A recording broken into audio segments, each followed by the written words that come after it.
Hi, I'm Cautex, and let's talk about the intermissions for Mythic Painsmith. And let's do it from my weird perspective of how I think about things. Each intermission can be thought of as a series of discrete movements where you have to safely get from A to B. The routing that you will use for these movements is actually incredibly consistent, even though the specific locations of some of the gaps can vary from attempt to attempt. There are two distinct patterns of these movements, and which pattern you get is determined by where the opening is for the second wave. If that opening is on the right, then you will have to use one pattern of movement, and if that opening is on the left, you will use a different pattern. Now, assuming that your guild is using the common lock gate strategy that mine uses, which involves using the lock gate to skip the last couple of waves and then also group everybody up to drop the adds, then each intermission will have 7 movements once you're positioned in the middle to dodge that first wave of spikes. This might sound like a lot, but most of these movements are really simple and are movements where you don't have to dodge the balls and also don't have to move very far, and so they can just be solved intuitively with no real conscious effort. In reality, each pattern only has at most 3 movements that take conscious effort, meaning that you only really have a max of 6 important movements to figure out. Now, the reason why these movements are made difficult is specifically because of the spike balls, as otherwise the movements would be just like what you can do on Heroic. Because of this, most of the harder movements can be described in terms of how you move in regards to avoiding the spike balls. Also, assuming that you're not far behind your group, the fire on the ground never meaningfully affects the big movements that you're going to have to make. Now, something that I want to mention, and this could be entirely coincidental, but when my guild was doing progression on this fight, we saw the left pattern much more frequently than the right pattern. Also, it's my opinion that that pattern is much easier than the right pattern. So let's talk about the left pattern first. Once you're grouped up in the middle for the first wave, the left pattern opens up with an easy movement, then you get 2 harder movements, and then a bunch of easy ones, and then you end with a harder movement to bait the fire and take the lock gate. After making your first movement to that opening on the left side, you're going to have to run all the way to the other side of the room to the gap on the right. As you're moving to that gap, you're going to need to move 1 ball over from where you're at now.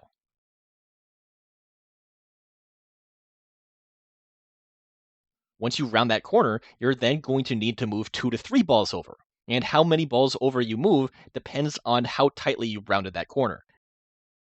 You will not need to run past these balls to make it to the gap in time. Now, I personally would argue that this is the hardest movement of the left pattern, though really its difficulty only comes from the fact that you need to move over a lot more than you might have initially thought.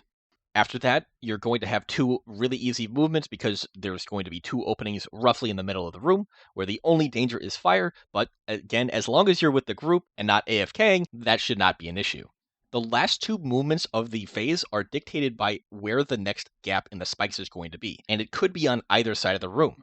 But in my experience, we saw the gap on the right side much more frequently than on the left. If you get the gap on the right, the balls are going to be on the other side of the room, and you'll be running away from them. So you'll be dealing with the balls after you've dodged the wave of spikes. After rounding that corner, you need to move back to the lock gate and pass the balls. It's possible to run straight past the balls and then immediately hook over, but it is generally safer to move 1 ball over. Once you've dodged the ball, you can just position yourself so that you can bait the fire and then take the lock gate when it's called for. If you get the gap on the left, you can either move 1 ball over or you can run past the ball and then immediately hook over so you don't get got by the spikes.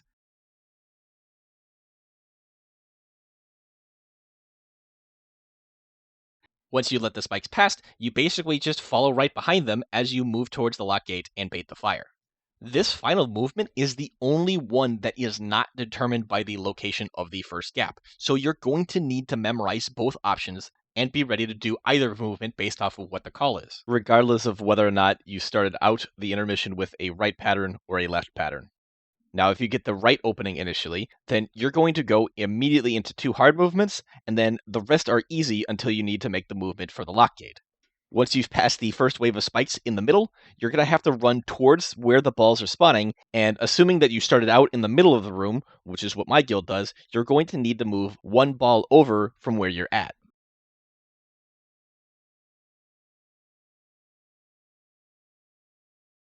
Once you've rounded the corner on that set of spikes, you need to move 2 balls over and then run past them. Unlike all of the other movements, you cannot immediately round the corner and start moving once you reach the gap of the spikes. You're going to need to either wait or make a very sharp U-turn, otherwise you're going to run directly into the balls that you just passed. After making that U-turn and running past the balls, you can make your way over to the gap on the far right side of the room. You're then going to have two small movements where the gap is in the middle, and then finally, you're going to have to do the final two movements to dodge spikes with the gap on the left or the right, and also making your way to the lock gate.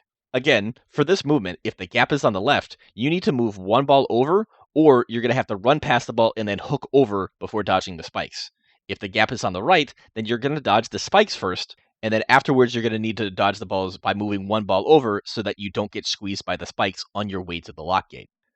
Baiting the fire and taking the gate just takes a bit of practice to get the timing down. Getting used to this timing is to try to be as consistent as possible with where you choose to stand to bait the fire. This will help you develop that muscle memory faster and will also make things more predictable for your fellow raiders. I personally try to position myself around 1 to 1.5 squares away from the lock gate on the left side of it. The final thing that I would like to talk about is that because there is no longer a spike wave with no gap, if you're Night Fae, you're free to use Soul Shape whenever you want. I personally save it for situations where I fall behind the group, as generally speaking, if you fall behind, you're gonna die. Another option is to use it to skip the hard movements in each intermission. Regardless of when you decide to use Soul Shape, ideally you want to be in the square that is about to get hit by the spikes. The distance that you move from Soul Shaping will give you roughly 2 whole squares worth of leeway. So even if you're in the middle of the square that is behind the one that's about to get hit, then you can still make it over safely, though that will be cutting it quite close. Also, if you do decide to Soul Shape, make sure to group back up with the rest of the raid so that you don't accidentally drop fires in their way. I hope that this guide will help you and your guild learn how to do the intermissions faster. But as always, tell me why my opinions are dumb. And lastly, I just want to say thank you for watching this video and subscribe for more.